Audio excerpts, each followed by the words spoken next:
Hello, happy people. So, the first step I do is I take some braiding hair or Kanekalon hair, and I take 1 to 2 inch sections of the hair and wrap each section around curl formers. I don't use a particular size curl former. I use all of them because it's supposed to be a messy updo, so it doesn't have to be uniform. After I wrap about a good bit of it, I use like 2.5 packs. I take some boiling hot water and pour it over the curl formers. And then I let the curl formers sit on a towel overnight to let them dry. And this is what I get the next day. This is what the hair looks like.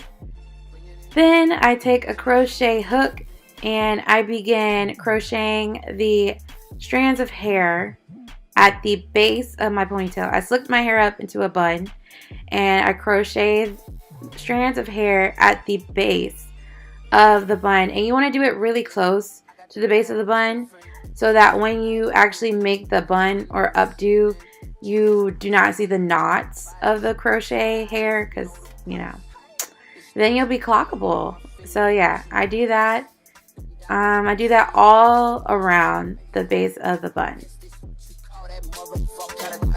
Put it in designer, she Italiana, she is sorta kinda, she York cute, so she really fine, just sorta weird, and she got some K, give me OPP for my ODB, these ABC, do your ABCs, I'm a young dreadhead with anxiety, and I love it when a bitch nigga trying me. And then I also crochet hair onto my actual bun, just to give that ponytail or updo fullness.